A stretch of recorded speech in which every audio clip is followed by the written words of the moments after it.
Good morning. How we doing, guys? Is the stock market up or down 1,000 today? Hopefully up. We're going to do a quick video. We're going to run through a couple things, and we're going to have a commercial panel up here talking about commercial real estate, selling businesses, and kind of what's going on in the Omaha market. Megan, stand up. She is. Scott, stand up. Show everyone what it looks like to look casual. Nashville.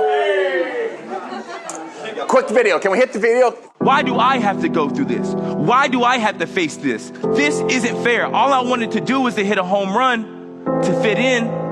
I remember a time when I was about 5 years old, 4 or 5 years old, and I was playing baseball. I wanted to do one thing, and that was to hit a home run. So I remember, like it was yesterday, I walk up to the plate and I take my 3 practice swings, right? 1, 2, and on the third one, I hit the ball as far as I can. The ball starts flying. I get so excited, I forget to run, right? I'm just like, and my teammates are like, run, Blake, run, run. So I'm on my way to first base, right? And on my way to first, to second, I look over to my teammates and they're cheering for me. They're yelling, and this is it. This is the moment. I look over to my father on third base and he's jumping up and down. He's screaming like, oh my goodness, this is it. But from second base to third base, my leg falls off.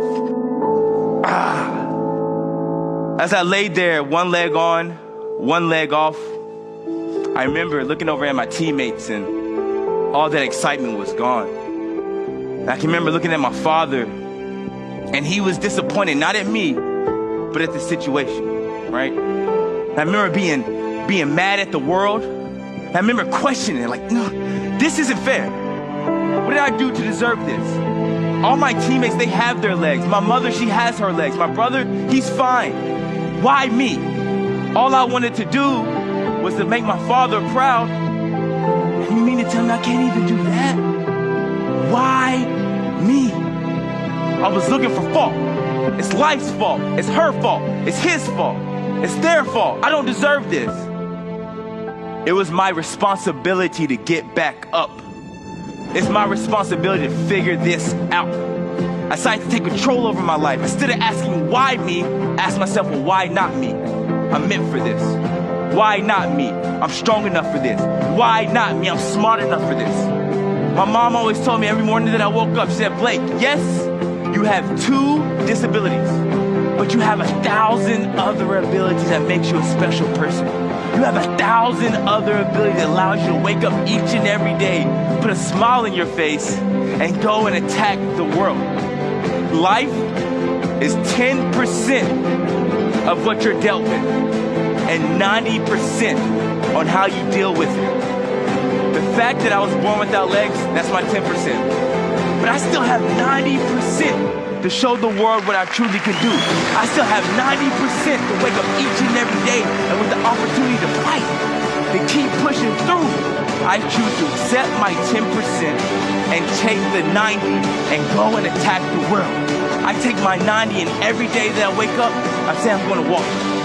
Every day that I wake up, I say I'm going to run. Every day that I wake up, I say I'm going to be the fastest man in the world. Point blank, period. I was born without legs, and I could run. So imagine what you can do with your life.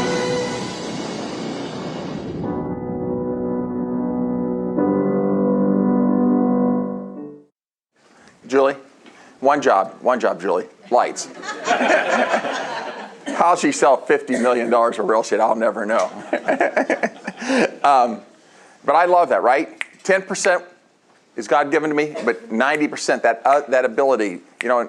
And we talk about this in a number of mastermind groups. We had a couple mastermind groups last year that kind of got really real, talking about what are the hurdles and obstacles and roadblocks that we need to figure out how to get over and get around, because unfortunately, most of them exist up in our head.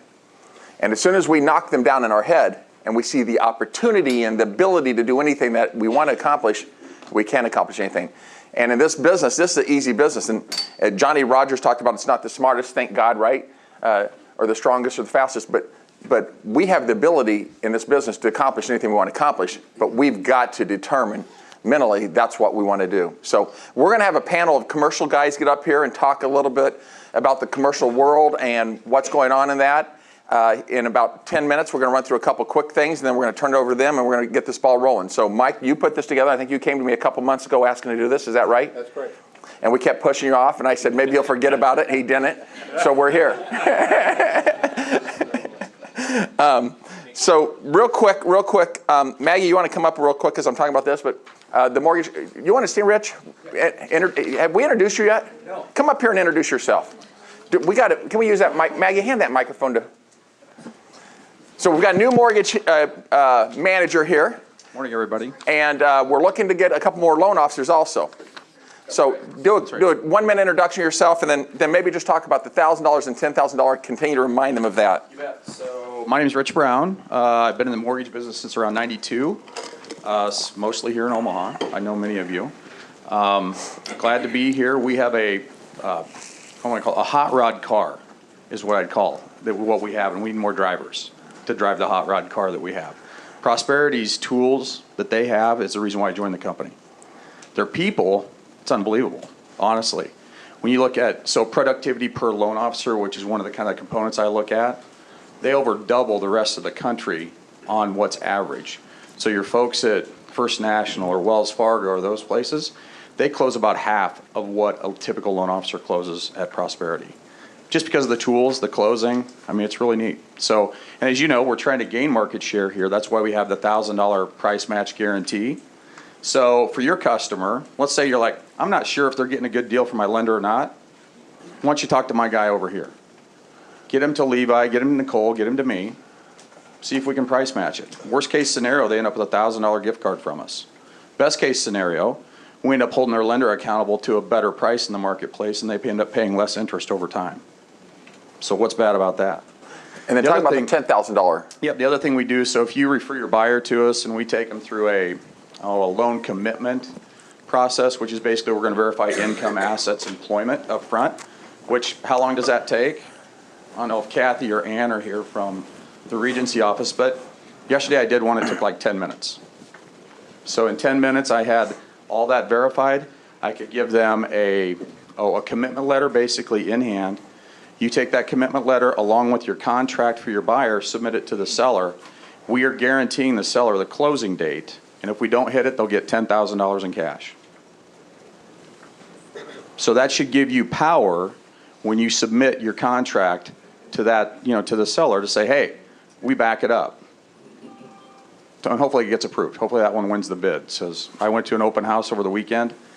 I'll tell you what, it was pretty crazy. I mean, it was a $220 purchase price. I think it ended up selling $225 or something like that. And the people coming in, I don't have to tell you this, but I was surprised because I've been in an open house in a long time.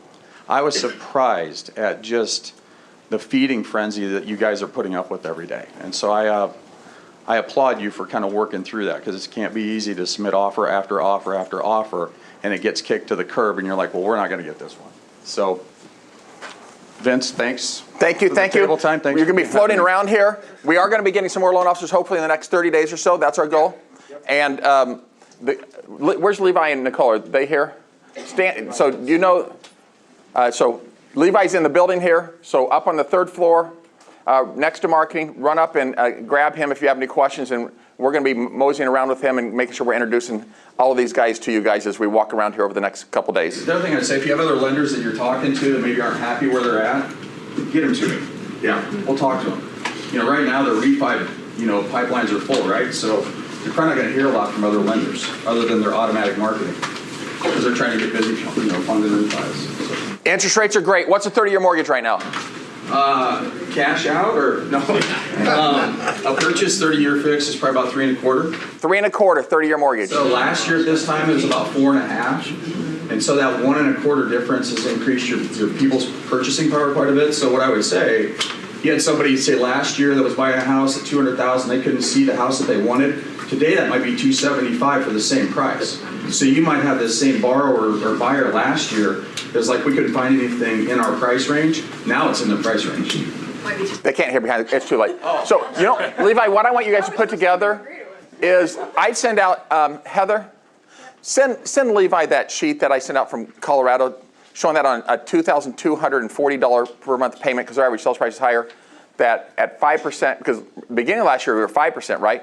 That at 5% you could buy a $418,000 house, drop to 3.5% you can buy a $500,000 house. Let's do that on a $250,000 house, or maybe let's do that on a payment of $1,500, $1,600. Grab me, but let's do something to get out to these people a visual that they can use as something to talk to their clients to let them understand how good interest rates are and that the buying power is really powerful for rates where they are today. Thank you very much. All right, Maggie, talk real quick. Some of you, we've been sending to mastermind groups, did not have a clue what we were doing. And after this, you probably still not have a clue what we're doing, and that's okay. But we're going to talk about Move Guru, which is called Smart Moves. You guys should have all received emails from that. The reason we need to make sure that you're aware of this is because automatically in our system, we're going to email your client, and they're going to then get a phone call from the Move Guru people to help them coordinate transferring MUD, OPBD, trash, Cox, and all these type of things. We had one agent sitting in one of the mastermind groups and said, I have no idea what this was, but I've had 3 of my clients call me and tell me, thank you for having this program to set up, coordinating, doing all this for us. This is really the heart of concierge services of what we're doing here. And I think we've had 2 people of the whole company come back to us after we explained this and said they want to opt out for their agents, or their clients, which makes no sense to me, but that's their choice. So can you talk about this real quick so we can make sure everyone's educated on this? So Smart Moves Marketing, or Move Guru. So first of all, I will send out a training video on this that you guys can watch again when this is all said and done. But this is kind of the overview of what the program is. So it's a moving concierge service. So if you look at it 2 ways. First of all, they are going to call and contact your clients to help coordinate the transfer of utilities. Gas, electric, Cox cable, internet services, all of those things. They're going to start off calling, and then they're going to email. So I think that's where we have had a couple people reach out and say, hey, is this legit? Yes, they are trying to help your clients do this. It takes them about an hour. On average, it takes your clients about 10 hours to do And all we've those branded things. this email from us. Yep. So it's looking like it's coming from us because we're partners with this program. The next piece of this is a Consumer for Life campaign. So after they've done that, they're going to start sending your clients drip email campaigns based off the time frame of their move. So and it's on the next slide, but they pull, oh, perfect. Wow. They pull pending and active data in .loop that syncs every night. So if your listing goes pending, it's going to sync overnight. They're going to get your clients in there. You have 24 hours to opt a client out. So if you have a builder, an investor, somebody that you just don't want to receive that, you get an email message that looks exactly like this. So it just says, hey, we've got Rob or whoever your client is enrolled in our Smart Moves marketing program. Log in now, and then you can see your contact in there. That's where you would be prompted to log in and disable that if you wanted to for some reason. But this is your heads up that your client's going to start to be called. Okay? Next one is, this is what your clients receive. So they do get a phone call. It's branded as Berkshire Hathaway HomeServices. They also get an email, and it's saying, hey, we're going to help you move internet, electric, gas, all those utilities, plus we're going to start sending you drip email campaigns. Question? Maybe on the slide before, or maybe the very first slide said it was branded as an agent. It's branded as you. Yep. That's what my question was, because you were saying as us, so I didn't know if that meant Berkshire or... It's both. So it's branded as Berkshire, but it's branded as the agent. Every single email that's sent has your contact information at the bottom of the email message. The next one, okay, so these are kind of the timeline. So if it's 30 days from close, they're going to start sending pre-move things. So that's going to be pods, budget rentals, Home Depot. The day before, they get an email from Papa John's because 97, Papa John's, I think they said. Heather. Yeah, I think it was something like 97% order pizza the day that they move. So they get that the day ahead. And then the next slide kind of shows what happens after the move. So they're going to start sending things like locksmiths, painting, landscaping, tree trimming, radon, windows. So they start to kind of stagger that out. Okay, next one. If we gave them a list of our vendors, Yes. okay. So they are adding our preferred vendors in there. They're also actively calling big names in Omaha. So we've had a few that have called and confirmed that, so like Burton Plumbing and Heating, TDH is in here already. But this is just a few examples of what's being sent. So it's a branded HTML email, different offers from different vendors that they start to receive. And then here's a sample of the local vendor that's being sent right now too. So the next piece of this is, if for some reason your client doesn't want to be included, how you opt them out. So it's super simple. You click on the link in the email, it brings you to your contact details, you edit that, change it to inactive. That contact is no longer getting email messages or phone calls from Smart Moves or Move Guru if you don't want them to use it. Sure. Can clients opt out themselves, or do we need to opt them out? It's can spam compliant too. They can opt, well, I think they can opt them out. When they call, they can opt them out. In these phone calls, is there any attempt to sell them anything at all? No, the phone calls itself is just really Repeat trying the to question help for the with- people in the back. He asked if the phone calls they're trying to sell anything. So the phone calls themselves, that's just that team that's trying to transfer services and utilities. The offers start to come via email. So again, the whole last 2 years, we've been working on concierge services, how to make this an easier, simple, stress-free transaction for the clients. There's no cost to you. There's no cost to the clients in this. I don't know what a logical reason of why they wouldn't want them to do this for them. Gail. Okay, so maybe, are we going to get, or are we getting that would be a great to put in your client? So I will email out basically a packet of information again today. So we've got a consumer or a couple of consumer-facing flyers that you can give your clients that explains the transfer of services plus the offers that they're going to receive. Also this timeline. We have this timeline in a PDF format so they kind of understand what's being sent when. I'll send it via email and I'll post it up on that Facebook group so it kind of bumps it up to the top. Oh boy, okay. Start in the back of the room. Michelle, Denise, keep coming up here and then we're going to cut it off. So what happens if you cancel a closing date or change a closing date? So repeat the question. Yep, so the question was what happens if they change the closing date? That automatically, if it's changing in .loop, that syncs it back to the Move Guru system. If it's a week or two off, some of that timeline might be a little bit ahead or a little bit behind, but really the biggest piece is nothing's super time sensitive in there.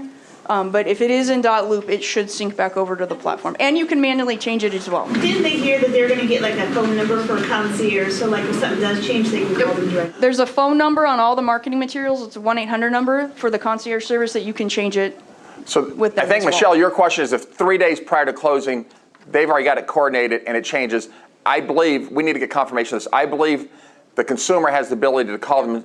Yes. Or the agent, one of you, somebody would need to call and say, hey, this has been pushed back a week or something like that. If it's been pushed off a day, you'd probably let the utilities move through, not go through the hoops of it. But if it's pushed off a week or two or something like that, then there's a way to get a hold of them. So we need to confirm that. Go, yes. Are we looking at specific for Iowa and specific for Nebraska? Yeah, they will get vendors in. Ask a question. Sorry. I'm going to get you used to this. Does it cover Iowa and Omaha? And it also covers Lincoln. So the question was, does it cover vendors in all areas? Yes, it does.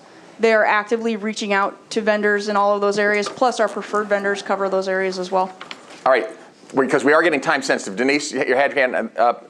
So I just wanted to know, is this exclusive, like is Berkshire paying for this, so it's exclusive to our company? She asked if it's exclusive to our company. Excellent job.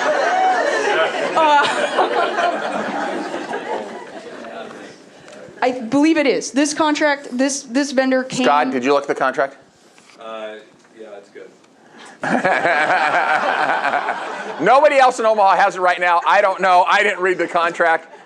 We sent this up through Minneapolis to have them. They're trying to run this across the country. We were the first person to get this on board. I saw this about 6 months ago, and I loved the program, and so we started doing research on it back then, to be honest with you. So they partner with the network. They're partnered with the network, and now they're with. So it's going to be exclusive to us in town. Yeah. Yeah. At least for years, I would say. Yeah, we should be pretty good on this role. Mamie, Lynn, Scott, Ellie, and then no more. Don't raise your hand after that, please. Question on the phone calls, is it just one phone call and then does Home Depot, do all those other people get their phone number and information? Question on the phone calls, is it one phone call and then do all the vendors get their information? So the phone call is a couple times. They reach out to your clients a couple times to reach them about the utilities. They will leave a message. It's not a robocall, it's a live person on the other end of the phone. The vendors do not get their contact information. They're very, very serious about consumer privacy, and honestly, so are we. That's one of the things that Berkshire Hathaway HomeServices really wanted to vet and make sure that they went through that process. So that consumer data stays in this platform. It's only used to send out those email campaigns. The vendors do not get it. Lynn. So buyers and, or. Buyers and sellers. Okay. Yes. Scott. Sellers probably wouldn't get as much. Do agents? I think there's more value for buyers, obviously, yes. Right. Do agents have the ability to edit the vendor list? So do agents have the ability to add or edit the vendor list? The answer is yes in 3 weeks. So it's a feature that's coming out with Smart Moves and Move Guru, where if you have preferred people that you work with, you can go in and add, a vendor in there if you wanted to that's not currently in there. Add or remove? Ellie, you still got a question? You can't remove. You can add your own. Ellie? I guess the one question was that the vendors will not be calling. No. My concern is we all get so many calls, and if I don't know who it is, I think we set it up. The only number that we gave the vendors was Ellie's. Right. Yeah. Yes. So other than that, nobody should get calls. Then the other question, can we opt out before it even starts? Like, for instance, if I list a property that Can you opt out for all of your clients? is a rental property for my client, Yeah? they're not going to be interested in this. So the question was about opting out. So you get an email 24 hours ahead of time, and you would go in and disable it for that contact. It would be disabled for that contact moving forward. So if it's an investor or a builder and you don't want them to receive it, it would be disabled for that person moving forward. It's Ellie's email question is, I address. have an investor who wouldn't want that because they don't need that service, basically. So yeah, so if there's situations like that, which there will be, then go ahead and address those. All right, guys, we're done. Thank you. I think we got an offer coming in on the Sunshine Kids House. That's really good. So if anyone has a buyer for that, get it in the next 27 minutes. Leave the meeting right now and write the offer. All right. I should have kept Maggie up here, but we have asked her, out of a number of our mastermind groups, we've been talking about things. We've put together, what kind of format is this in? It'll be in Publisher and PDF. And they're going to be able to Publisher and Pages. add and subtract from this, right? So we wanted to put together a marketing piece of value-added things that we're doing that no other company in the marketplace is doing, and talk about the free home warranty with 210 and AHS for the seller. We don't have time today to go over it, but there's a buyer-seller component of that, which we'll go over at the next sales meeting, where as a Berkshire Hathaway agent, if you write on a non-Berkshire Hathaway listing where they don't have the ability to do the free service, you can put that service in there and get free service now for the seller so the deal does not fall apart because you're a Berkshire Hathaway agent on the buyer side. Don't ask me any questions about that. We're going to get into that deeper for you. The AdWorks, the free 1 week of AdWorks, and I'm telling you, we're seeing lots of people have a lot of success with that $800 for AdWorks of doing that program where you can put 1,000 people in that database where you're reaching out and staying visible in front of those people on a regular basis. So I would at least look at that. But if you're not using the free week that we're getting from Berkshire Hathaway, I think that's crazy. We just talked about Move Guru. Nebraska Furniture Mart cards, if you want those, we have those. You get those through Maggie up in marketing department for you and your clients. They get the friends and family discount. Is that where we ended up on that? The local, Kevin's got the local moving trucks, $50 during the week, $60 on the weekend. We think that's, again, a very convenient situation. And then just, basically our reach and so forth. So we're putting this together. If there's things that you want to add or subtract, if you're doing staging and other things, but put this together as a sheet of things that are value-added, concierge services, making this a simpler, easier transaction for the consumers. And you can put this into your listing presentations and send this off to your clients. Matterport, real quick. Matterport, we've kicked off. They're up. Where do we have them situated? In that hallway across from the kitchen. Third floor up there. Okay, right next to Canny, right? Yes. Okay. We're going to send this out to you, but for the month of March, as they're kicking this off, we've got I had Maggie go through this, what we consider to already be competitive pricing compared to the balance of the market for Matterport, up to 2,000 square feet, 125, a 3,000 to 4,000 square foot house, 195. The month of March, it's half price off in these for them to get some momentum and kick this off. So we will, Gina will send this out with our notes afterwards to everybody, talking about during the month of March, it's half price for Matterport. Who in the room has used Matterport before? So a fair amount of you. So I mean, it's a good tool. We probably even need to have a class on this, Maggie, to let people become more familiar with what it does for everybody. So is that it, guys? So is sales meeting done now? Mike, get up here. Get up here. Oh, they're coming up one at a time? Hold on. Yeah. We're going over That's what I thought. Okay, I got the questions. Vince, Lisi. Hang on. We're going over sales convention real quick. Oh, yeah. I knew there was one other thing. I couldn't remember what it was. Carrie, stand up. Tell us. Nashville, for those of you who have not heard, Nashville got hit by a tornado really, really bad. Over 40 buildings destroyed. 9 people dead as of when I left about 8:10 this morning. So it was devastating. It did not hit the part where the convention center was or the hotels were going. It was on the outskirts of downtown, but keep those people in your prayers and thoughts. But Nashville is still continuing to go. Show of hands, I know we've got 148 was our final number going to Nashville here, leaving this week. And show of hands of who's going to Nashville. So the rest of you bear with us for 3 minutes. Carrie, give a quick rundown of what's going on, including our event that we'll host on Sunday night. Woohoo, Nashville! Woohoo! So Sunday, take this call and go ask Jim Lundgren. Things pretty much kick off on Sunday. The convention starts with a networking vendor reception that they have at the convention center, and that'll be from 4 to 7 on Sunday evening. So just stop by and pick up your convention registration and stop by the vendor showcase and go to the networking reception, or don't, whatever you feel like doing. And then we have... There was a question asked to me for someone that's not been before that I think is a good question. For you to get into that networking event or to the general sessions on Monday or Tuesday or any of the events, you have to have your badge. So you can't just show up and if you're showing up late on Sunday and just run to the event, you've got it. Although the event's right next to where you check in. You do have to go get your registration. You have to check in and get your badge or you will not get into any of the events. There'll be someone there and they are pretty thorough in checking for that. And then, so Sunday night is the kind of get-together opening reception we have kind of with our group. Vince puts together with the help of Katie Adams back there. And Katie, when I'm pointing at this thing, tell me if I'm right. Is that blue where you're going to be? The blue, and then the yellow is the food? Honky Tonk Bar, Honky Tonk Central. So this is the 3rd floor of Honky Tonk Central, right there on Broadway. Like these little cutouts on that side are like open, what are they, windows or garage doors that look out over the whole Broadway stretch. So we'll be able to watch, do some people watching. But I think the line is divided there. I don't know if you can tell, but you'll come up the stairs and then we'll be right there on this. And so we'll have appetizers for everyone and appetizers, a couple of drink tickets. A couple of drink tickets. And yeah, that's from 7 to 9 at Honky Tonk Central on Sunday night. And then Monday, it gets started with general session. They'll recognize top offices on Monday morning, so we want everybody to be there to cheer for us.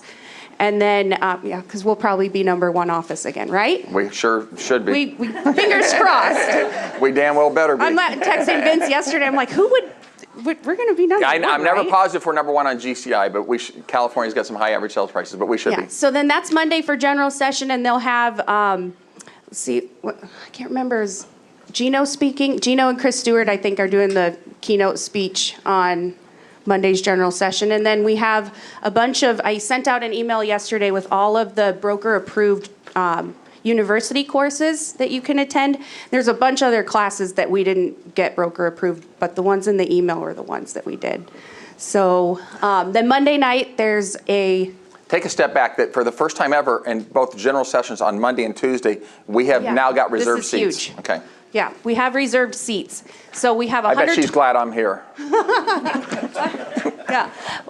We have, usually Katie gets up real early in the morning before the crack of dawn and goes and gets a good spot at the front of the line. And then we all kind of meet her there as we roll out of bed and we all race in there. It's literally a mad dash to go save a section of seats large enough for each group. And with, I don't know, it's always 3,000 to 6,000 people there. It's a huge, huge crowd. And so we do the best we can. Katie brings the caution tape. I bring my elbows and fists. And we do what we can to save as many seats as possible, but we've never been able to save enough seats for our group. So then whoever shows up later or doesn't get there right away, just find a seat where you can. So this time we have 126 seats for sure, all in one section, which is, so we'll be in section P, which is pretty close to the front. Pretty good section. Those first couple sections in the front row, they save for award winners. Right. And So like other when people, top 100's up there, and yeah, they'll be there. Yeah, all the brokers getting recognized. And then so, yeah, after that. So real quick, full disclosure on this, we've got 148 going. We got 126 seats. Now here's our experience. So if you show up late, we know someone's going to be so hungover they're not going to show up. This is a fact. We've done this for a long time. So she's like, how many seats do I buy? And I'm like, not 148. But also, I'll be on stage for some office and company things, and then we get seats up front. We've got, I think, 10 of you in the top 100. You and a guest will get seats up front. So the likelihood of us not having enough seats is slim to none. But if you do show up late, I will guarantee if you show up by the time this thing starts at 9, you're going to have a seat. If you show up late, you're going to get into the event, but you're going to have to go find your own seat at that point in time. But we have that entire section, so we feel pretty good that we've got enough seats for the vast majority of you. And we've got some people coming in late and some people leaving early, so we think that we're going to be okay on that. So that's just full disclosure. So if you show up a half hour late and there's no seat, sorry. There's a seat somewhere. It's just not next to me. No. And then so Monday night we'll have they put on a special event for us at the Country Music Hall of Fame, and there'll be some food trucks and tours and some live music and food stations, and so that's an event, and you need your badge to attend that event. Same thing with all this stuff. And then Tuesday, for the general sessions, we'll have the same seat situation, and the speaker is Phil Hansen at general session, and we do awards for top teams, top agents, top 100, all the Legends Awards, and then all the breakout sessions on Tuesday. And then we finish it off with a concert for Sunshine Kids Tuesday evening, and that again will be in the same spot as general session with the same kind of seat situation we have. Yep. So but we know there's some people that'll probably be leaving early or. Yep.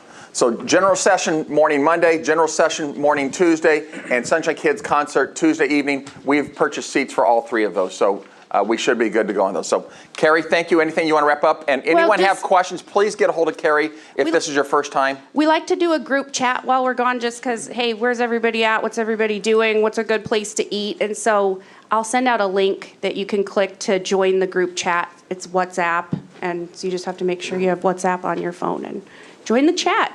All right. No 2:30 a.m. Guys, we're going to have some fun. Those of you going to Nashville. Yeah. Thank you. Everybody will opt out if All right, you do Mike, that. let's get the panel up there and let's start asking some questions. Jim, why don't we start with you? Why don't you introduce yourself? Let's run down, let each one of you introduce yourself, and then we'll ask some questions. Is that okay? Sure. You can stand, sit, whatever makes you happy. Awesome. All right.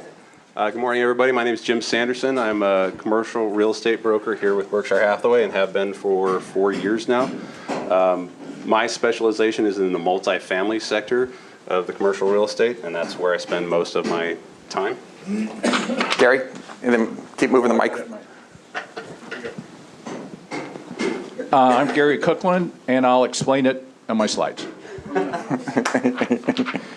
I'm Jeff Johnson. I'm a rollover from CBS Home. So I joined in 2019. My specialty would be office, industrial, and land sales. Brian Rogge. I started here at Berkshire 2 years ago. Don't really have a specialty, kind of enjoy it all. Perfect. Jim, we're going to start with you. What's the biggest difference you see? We do have construction going up. We're redoing the virtual active space for Medica, so that's what you hear kind of pounding away up there.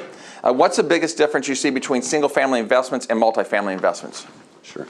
So the biggest difference as I see it is supply. I think if this group had another 500 single-family homes come on the market, you guys would blow through them in pretty short order, right? Not necessarily true for us. If we had, say, another 500 apartment complexes come on the market, that might be good or bad. It just depends on if they're making money. And so the demand is really what I focus on, the demand for the return on investment. And so supply is pretty easy to see. We know what's available. There's some dark markets, some pocket inventory that will transact, but we can track that pretty well.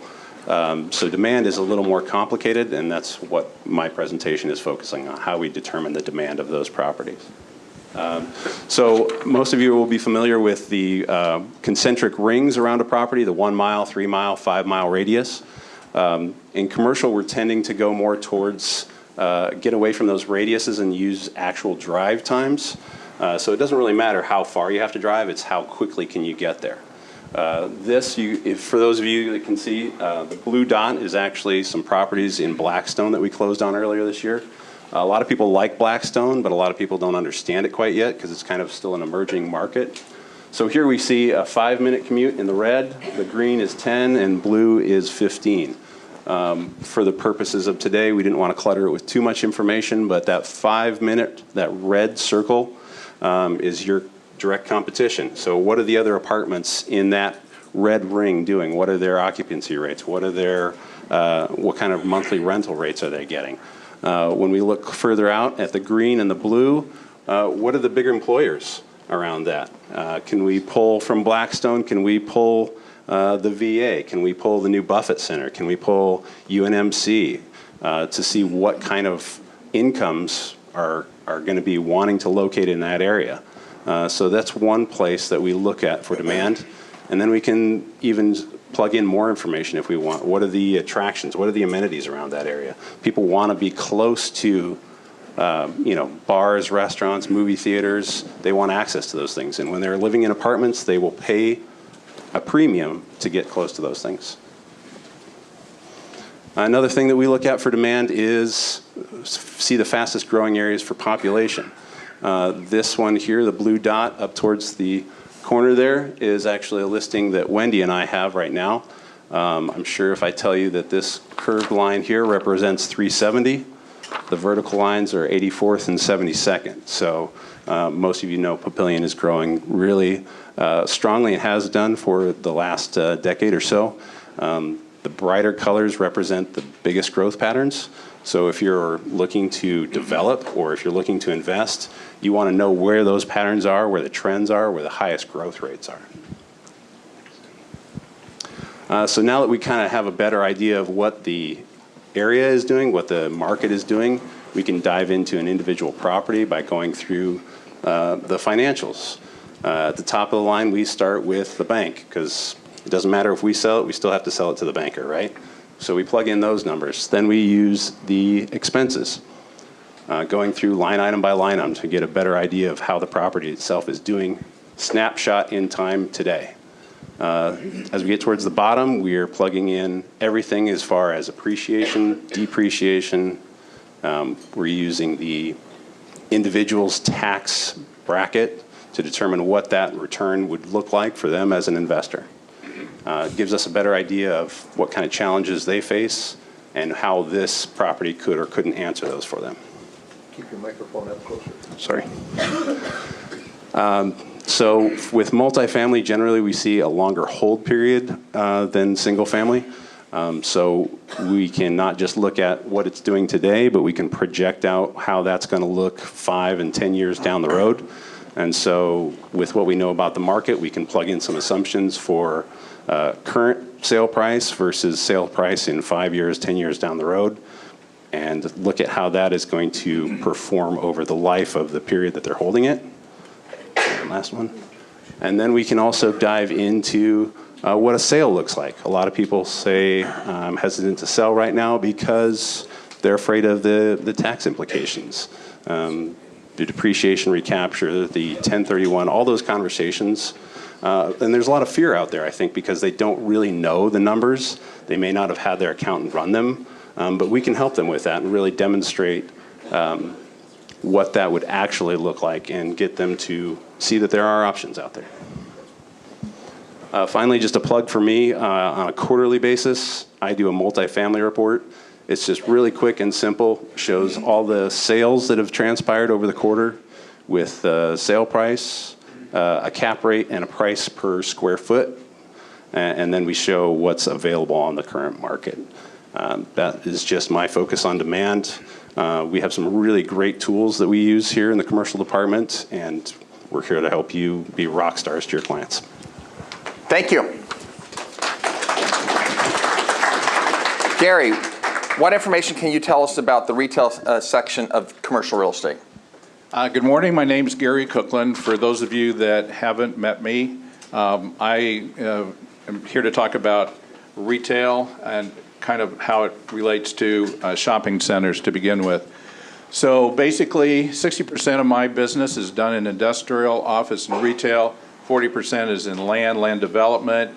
I started out like you, 2003. I moved here from Chicago, got over to CBS Home, liked it there, decided to join them. And I don't know, is J.D. Erb here? Don't see him. In 2005, I listed 140 acres of ground, and J.D. Erb came over to me and says, "You do commercial, don't you?" And I go, "Oh, yeah, absolutely." And he said, "Well, I've got a gas station I want you to list for me." And I said, "Oh, okay." So I listed his gas station, went to the internet, started trying to figure out what the hell I needed to know to make sure I could represent the seller on this property. JD never knew that, but he got a referral, so that's all he cared about. But anyway, then in 2016, I should say in 2007, I left. I got recruited by Marcus Millichap out of California, joined them, joined NAI, and then when Vince opened this building, I came over here to be part of Mike's department to help grow the commercial department. So what I'm going to do to kind of relate to the retail market and the shopping centers is I'm going to talk about some of my listings and what's gone on. The biggest change has been in the Oakview, or I should say the Mall of the Bluffs over in Council Bluffs. That one, there's just been so many changes over the years. Used to be the #1 mall, and then all of a sudden it's like no more. On top of the 80-acre mall, I got this listing 6 years ago. We also had 14 acres of ground that they wanted to sell there. Oakview Plaza, got that. Everybody kind of laughed at me at the malls I was getting because, geez, there's a lot of vacancy out there with Dick's and Babies R Us. But I look at it as the glass half full. So then with Conestoga Mall, the big one out there is Yonkers when they went dark, so trying to fill that one. So here's the deal killer. Everybody knows about Amazon. Everybody knows about the internet, eBay. This is the thing that has really taken retail from where it used to be years ago down into the cellar, so to speak. What used to take place is, and I'm sure all of you remember this, it used to be called the cottage industry. People used to do things in their homes, used to do them in the basements, in the garages. They'd make these things, and then once they got to the point where the wife or the husband was saying, "You need to get that crap out of here, I want it somewhere else," they would go into a strip center, and they would take a space, maybe it's 1,000 feet, 1,500 square feet. The major retailers were going into the malls, but the smaller people were not. But when they started selling their product and started increasing their volume, they needed to go somewhere else, and so instead of going to a larger space, they now go to the Amazon distribution center. It's much easier. They can do their work from home, do it from their computer. Amazon is inventorying everything, shipping it out, getting the returns back, and it's just been something that has really affected a lot of the major retailers in the country. As you can see, everybody knows these names. You used to go in there and buy everything that you needed. Now, sometimes if there's a store like a Sears that's still open, you can go in there, you can touch the product, but then you end up going to Amazon or somebody else to purchase that because you can have free returns. So here's what we're kind of all tasked with in the commercial department is there's a lot of space out there. So what we're looking at, the term is calling it repurposed space. We're trying to repurpose those dark spaces and figure out what's the best thing, trying to figure out of the box what might be the best opportunity to go into those spaces. So as an example, in Eagle Run, if you remember that Kmart that was there, now there's a TJ Maxx, a Home Goods, a Burlington store, and down in, or I should say on Millard Avenue, that Kmart now is a U-Haul and a storage area. So those old stores that are out there, we're starting to repurpose them. And that kind of brings us to Mall of the Bluffs. This was a project I had that has 80 acres of ground. It had 750,000 square feet of space when I got it, 221,000 square feet of dark space. So other than one restaurant and some bathrooms, there wasn't a whole lot till you got to the back half of the mall. But that dark space, to kind of help you relate to it, is 111 homes. That's how much space it was in that mall that needed to be repurposed. So what we ended up doing is talk the Postal Service, instead of being downtown in Council Bluffs, they took 20,000 square feet of the dark Sears space, sold the Target building to the Council Bluffs school system, and because they're redoing 2 of the middle schools, they looked at it and they were going to lease the property and then decide, you know what, we're just going to go ahead and buy this space, because by the time we put $3 million into updating the Target space, then what are we going to do? The citizens of Council Bluffs are going to be upset. They spent all that bond money. And so they decided to just go ahead and purchase the building and then use the building later on down the road for adult education or trade school education or whatever. The JCPenney's was dark, so because of Amazon, companies like 5 and Under and It's $5 are going into Amazon. All the returns when you buy a shirt and you're not certain whether or not it's going to fit, so you get 2 sizes of it. Well, you pick one and then you send it back to Amazon because you get the credit and you get free shipping. So people like It's $5 are going to Amazon and they are contracting with them, because when the product comes back to Amazon, it comes in, Amazon's geared to ship everything out, not to receive it back. So it goes down another conveyor, goes into trailers, and then they're selling those trailers for like 20 cents, 25 cents on the dollar, and then you get all kinds of assortment coming back into the stores like It's $5, and they're sorting it out and taking that space. The 14 acres of ground that was out at Mall of the Bluffs, CHI Health decided to put a new clinic in, so that's what went there. Now, this is what Mall of the Bluffs is now going to be. And so Menards went in and said, look, we need a new store. We're not going to enlarge in Council Bluffs. So they came over to the mall at the end of December, and they purchased Mall of the Bluffs. Hy-Vee, for those of you that are over in Council Bluffs, Hy-Vee is going to be putting in a gas station out there. Some of the clients that were in here, like Planet Fitness and the Department of Transportation for Iowa and HDR that are doing the Iowa interstate system, have been over in the Mall of the Bluffs, and they're moving over into the Sears building. The school system's going to be there for the next 2 years until they get done with the remodels on the middle schools, and then Menards is going to buy them. So Menards is going to be a major player over in Mall of the Bluffs, and that's how it went from being the top mall to being a repurposed now Menards store. The next one is Oakview Plaza. Basically, Oakview Plaza was purchased about 1.5 years ago out of this group out in New York that owned Mall of the Bluffs, so they asked me to go over and list this.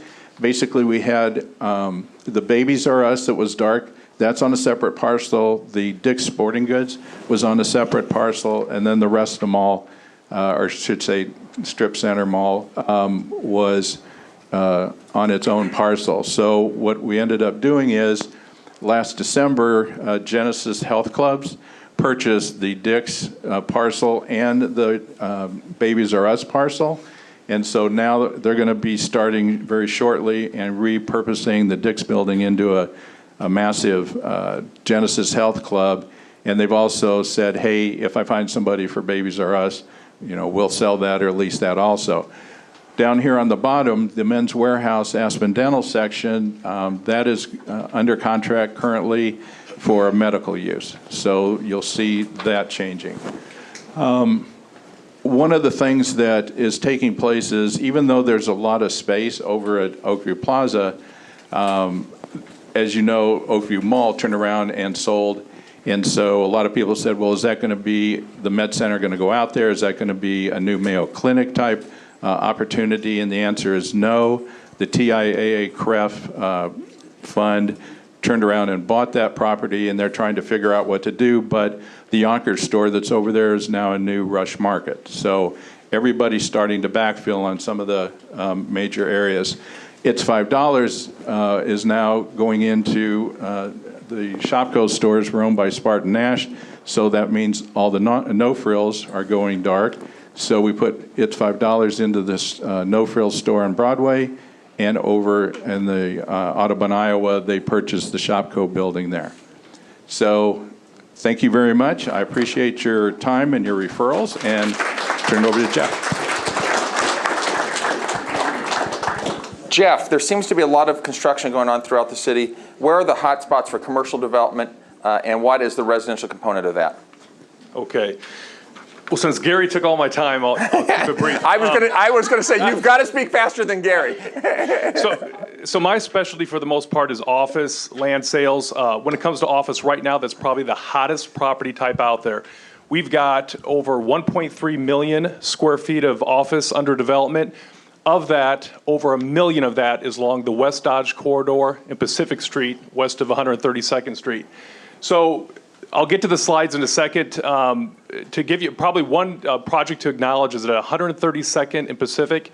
Have you guys, everybody seen the office development with LinkedIn? Centris is going up.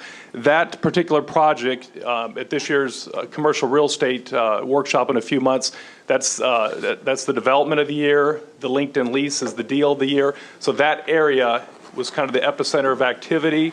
It's probably the hottest thing out there. What's next is what we'll move to now. And this is everybody familiar with Heartwood Preserve? Okay, so Heartwood Preserve, if you go back a few years, we were kind of calling it the Boys Town ground. And then they tagged it West Farm, and Noddle Development here in Omaha took the site improvements, took charge of that aspect of it. And then over the past couple of years, the development transitioned to Applied Underwriters, who is the primary tenant here. So what we're seeing on this top left is probably 6 months ago when Applied came out of the ground. And so now you're getting more of the, so that's the underground parking section. But the reason we use this slide is this is from the far southern boundary, which is essentially Pine Street. So you're south of Pacific to Pine, and then you're looking north across Pacific towards Dodge Street. So Applied Underwriters is anchoring the development. They're now the master developer. And what we have is, and we'll jump to the next slide, but this is what they're going to call the Heartwood Row.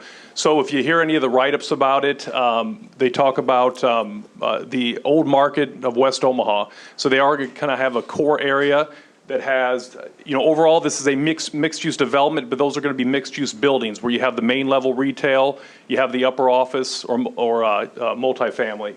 So let's jump forward to the next slide. Okay, so the first project, so a couple years ago, they started on the site improvements. They're widening 144th Street, working on Pacific. They had a new exit off of Dodge Street that you can see, which is that 150th Street that rolls under. And when you pop out of that 150th, the first thing you see is the brand new auto dealership. So you have, it's the Onyx dealership, so H&H Automotive brought up all their premium brands. So you got BMW, Land Rover, Mini, and Jaguar. So that's the first project. Just to the east, and this is right along West Dodge Road, will be Carson Wealth. And so that upper right-hand photo, the building on the left will be phase one. That's 120,000 square foot, 6-story building. And they have very, very ambitious plans. Right now, they're bringing about 200 to 300 employees over. They have plans to grow to 2,000. And probably the biggest thing in our market, what we're seeing with these new office projects, is that every one of them are kind of positioning themselves for the future. So this isn't just relocated to a new building that has modern amenities. They really have ambitious plans to expand, not just with Omaha employees, but to bring people from outside the market into our market. So I think these drivers, like Carson Wealth, you got Velmont Industries, and then Applied Underwriters, their goal is not only just to grow what they have here, it's to bring people to Omaha and grow the company to big, big numbers. Right now, there's 5 projects total. You have the auto dealership, you've got a 300-unit senior living facility, and then you have the 3 office projects. In total, the office projects will bring about 1,500 employees. but they're looking to double and triple that number over the next 10 years. So I think what we see today, you see some of the cranes going up, you see some of the shells of the buildings being constructed, but over the next couple of years, it's going to be a big deal to get these up and built and seeing some real activity in that area. Is there any questions on anything in terms of office projects up and down Dodge? Not one, huh? All right. Well, there you go. Thank you, Jeff. Hello. Brian, as we know, you spent 17 years in the bar business, most recently the arena, where we started our volleyball league a number of years ago, right? Like to refer to those as the golden years. The golden years when volleyball. we had lots of young people drinking lots of alcohol there. What has been exciting since you came into the commercial? I'm like, what the hell? What has been exciting since you've came into the commercial real estate business here at Berkshire? Well, a lot of excitement there, but I'd like to go back to what was first said there. For all of you that played sand volleyball at the arena, thank you. You guys played 5 straight years, 3 sessions a year. We started out with the corporate approach right off the get-go. We had ConAgra on Monday night, Prudential at that time on Tuesday, Bank of the West on Wednesday, and then all my corporate, Budweiser, all the liquor, they all had things on Thursday night. So it was very corporate oriented. You guys outlasted them all by 3 years. So they all lasted 2 years. You guys made it 5. But yeah, I'm going to be short and sweet here on the presentation. Just trying to put my sign up everywhere I can around town, just like a lot of you guys. Everything from small to medium-sized businesses, not as much corporate as what Gary does.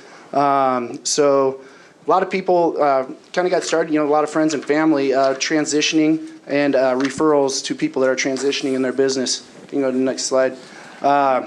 For example, doing fun stuff like finding warehouse distribution for fireworks vendors. I actually have a meat locker listed in North Bend, Nebraska.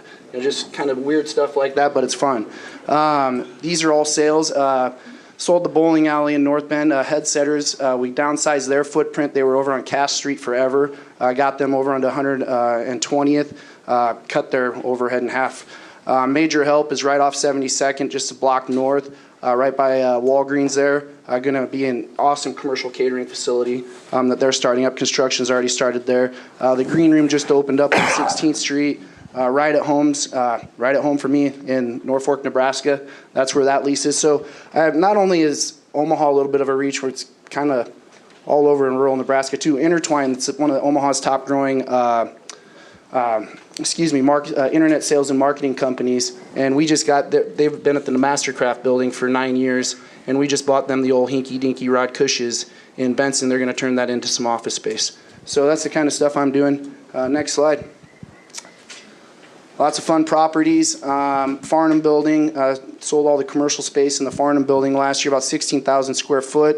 That's what it could look like there if it was renovated, if anybody wants to do it. Everything from small town honky tonks. You guys have fun on your trip at the honky tonk bar there. Sell a few of those to big spaces in downtown Omaha. Thanks. That's it. Short and sweet. Thank you, Frank. Appreciate it. Thank you, guys. Let's give them all a big hand. More in the commercial division, we didn't have room for everybody to be up here today. We drew straws. No, actually, I drew straws to get these up here. We have some more. What's that? Yeah. We have some more members of the commercial division who I think are here. Doug, come on, stand up, please. Kim, are you here? Ron Burkle, are you here? Come on up here, just so they can see who you all are. Who else is in the commercial division that's active right now? I don't know who everybody who's here. Jeff, Lacey? Okay. Anyway, give everybody a big hand. They went to a lot of work to put this together. And if you are thinking, you're all aware of what real estate's going on in real estate. Now, as you're going through your day, your normal day, please think about, is this customer of mine a potential buyer or seller of commercial real estate or a tenant or a landlord? Give us the referrals. We'll make you money. Lots of it. Gail, one question because we're past our time frame. I'll give you one. Talk loud. I just had my client text me, and he's a builder, and he wants to know where some land or lots that he can build duplexes on. Where are some land or lots that you can build duplexes on? We have about 17 million square feet of land available in the city of Omaha right now. For duplexes, though, that restricts it because you got to get down to a size that you can function with. Jeff, any update on that for land? How about you grab him? Can you guys grab each other offline afterwards? Okay. All right. Yes. Second question. We'll all be around for a little while. Second question is, I've been receiving all these emails, and it's for affiliated referral network. What is that? We don't know and we don't care. Call us. Affiliated referral network. I have no clue. We'll figure that out too. I don't know. Guys, the market's hot. It looks like we're going to sell about 150 more houses in February this year than last year. Interest rates are low. Get out there, get listings, keep prospecting. Do not become complacent as you get busy. Continue to grind, because I do believe the end of this year is going to slow down when the presidential election gets closer. Get out there, have a great day, make some money, sell some houses.